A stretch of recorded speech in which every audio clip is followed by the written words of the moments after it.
Le premier livre des Chroniques, chapitre 17. Lorsque David fut établi dans sa maison, il dit à Nathan le prophète, « Voici, j'habite dans une maison de cèdre, et l'arche de l'alliance de l'Éternel est sous une tente. » Nathan répondit à David, « Fais tout ce que tu as dans le cœur, car Dieu est avec toi. » La nuit suivante, la parole de Dieu fut adressée à Nathan, « Va dire à mon serviteur David, ainsi parle l'Éternel. Ce ne sera pas toi qui me bâtiras une maison pour que j'en fasse ma demeure, car je n'ai point habité dans une maison depuis le jour où j'ai fait monter Israël jusqu'à ce jour. Mais j'ai été de tente en tente et de demeure en demeure. Partout où j'ai marché avec tout Israël, ai-je dit un mot à quelqu'un des juges d'Israël à qui j'avais ordonné de paître mon peuple? Ai-je dit, pourquoi ne me bâtissez-vous pas une maison de cèdre? Maintenant tu diras à mon serviteur David, ainsi parle l'Éternel des armées, je t'ai pris au pâturage derrière les brebis pour que tu fusses chef de mon peuple d'Israël. J'ai été avec toi partout où tu as marché. J'ai exterminé tous tes ennemis devant toi, et j'ai rendu ton nom semblable au nom des grands qui sont sur la terre. J'ai donné une demeure à mon peuple d'Israël, et je l'ai planté pour qu'il soit fixé et ne soit plus agité, pour que les méchants ne le détruisent plus comme auparavant et comme à l'époque où j'avais établi des juges sur mon peuple d'Israël. J'ai humilié tous tes ennemis, et je t'annonce que l'Éternel te bâtira une maison. Quand tes jours seront accomplis, et que tu iras auprès de tes pères, j'élèverai ta postérité après toi, l'un de tes fils, et j'affermirai son règne.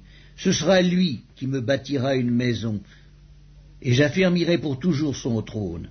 Je serai pour lui un père, et il sera pour moi un fils, et je ne lui retirerai point ma grâce, comme je l'ai retiré à celui qui t'a précédé. Je l'établirai pour toujours dans ma maison et dans mon royaume, et son trône sera pour toujours affermi. Nathan rapporta à David toutes ces paroles et toute cette vision. Et le roi David alla se présenter devant l'Éternel et dit, « Qui suis-je, Éternel Dieu, et quelle est ma maison pour que tu m'aies fait parvenir où je suis? C'est peu de choses à tes yeux, ô Dieu. Tu parles de la maison de ton serviteur pour les temps à venir, et tu daignes porter les regards sur moi à la manière des hommes, toi qui es élevé, Éternel Dieu. Que pourrait te dire encore David sur la gloire accordée à ton serviteur? Tu connais ton serviteur, ô Éternel. C'est à cause de ton serviteur et selon ton cœur que tu as fait toutes ces grandes choses pour les lui révéler. Ô Éternel, nul n'est semblable à toi, et il n'y a point d'autre Dieu que toi, d'après tout ce que nous avons entendu de nos oreilles. Est-il sur la terre une seule nation qui soit comme ton peuple d'Israël, que Dieu est venu racheter pour en former son peuple, pour te faire un nom et pour accomplir des miracles et des prodiges, en chassant des nations devant ton peuple que tu as racheté d'Égypte? Tu as établi ton peuple d'Israël pour qu'il fût ton peuple à toujours. Et toi, Éternel, tu es devenu son Dieu. Maintenant, ô Éternel, que la parole que tu as prononcée sur ton serviteur et sur sa maison subsiste éternellement et agit selon ta parole. Qu'elle subsiste afin que ton nom soit à jamais glorifié et que l'on dise « L'Éternel des armées, le Dieu d'Israël, est un Dieu pour Israël » et que la maison de David, ton serviteur, soit affermie devant toi, car toi-même, ô mon Dieu, tu as révélé à ton serviteur que tu lui bâtirais une maison. C'est pourquoi ton serviteur a osé prier devant toi. Maintenant, ô Éternel, tu es Dieu et tu as annoncé cette grâce à ton serviteur.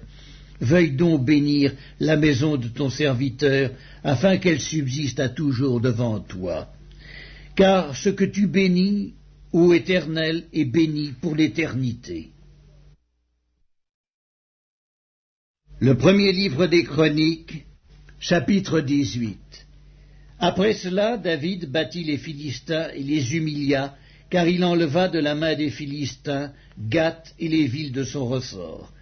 Il battit les Moabites, et les Moabites furent assujettis à David, et lui payèrent un tribut. David battit Adarézer, roi de Tsoba, vers Hamath, lorsqu'il alla établir sa domination sur le fleuve de l'Euphrate. David lui prit 1000 chars, 7000 cavaliers et 20 000 hommes de pied. Il coupa les jarrets à tous les chevaux de trait et ne conserva que 100 attelages. Les Syriens de Damas vinrent au secours d'Adarézer, roi de Tsoba, et David battit 22 000 Syriens. David mit des garnisons dans la Syrie de Damas.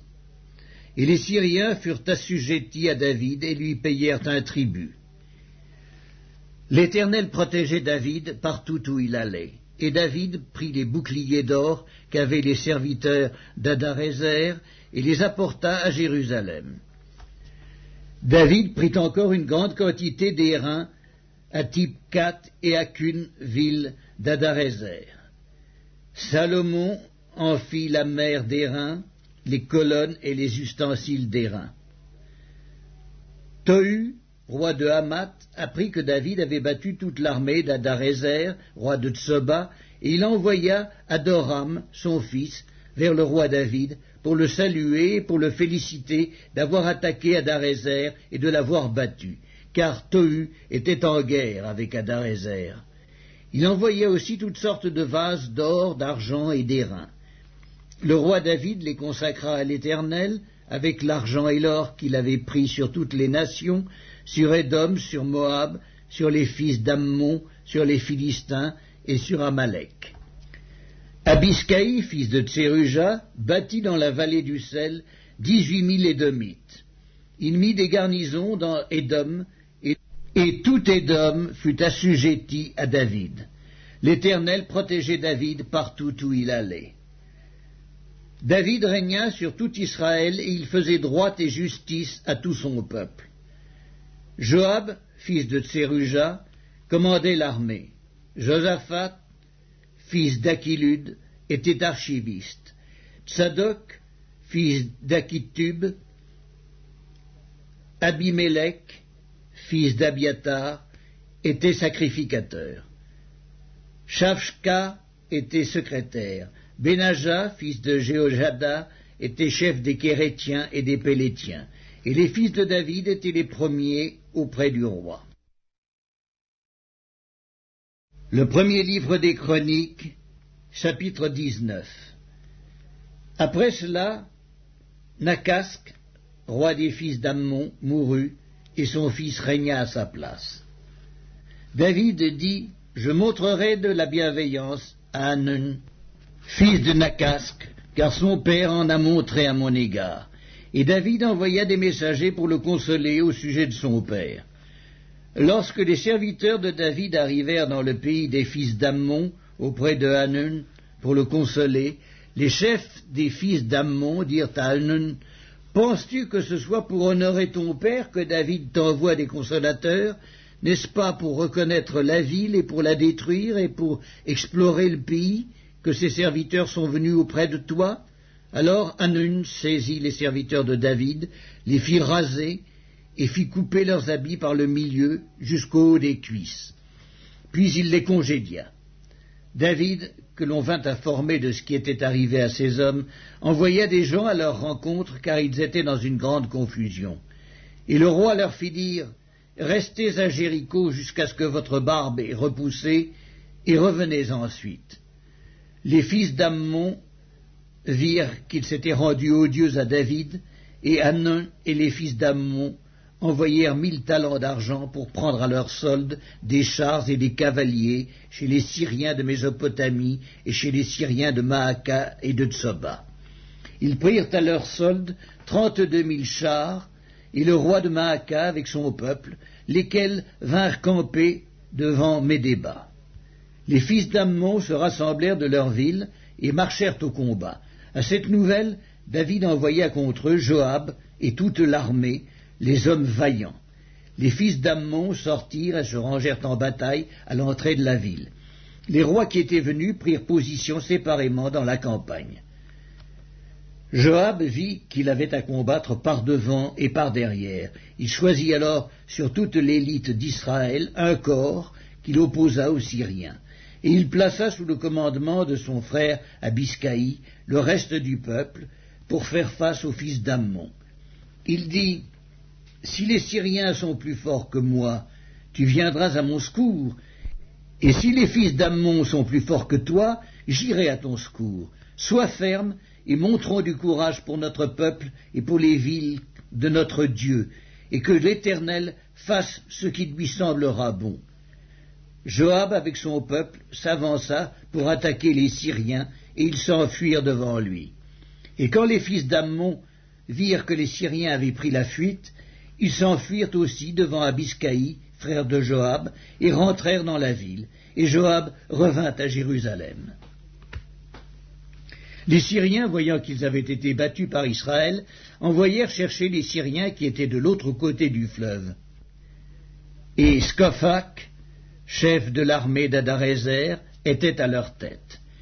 On l'annonça à David, qui assembla tout Israël, passa le Jourdain, marcha contre eux, et se prépara à les attaquer. David se rangea en bataille contre les Syriens. Mais les Syriens, après s'être battus avec lui, s'enfuirent devant Israël. David leur tua les troupes de 7000 chars et 40 000 hommes de pied, et il fit mourir Scophak, chef de l'armée. Les serviteurs d'Adarézer, se voyant battus par Israël, firent la paix avec David, et ils lui furent assujettis. Et les Syriens ne voulurent plus secourir les fils d'Ammon.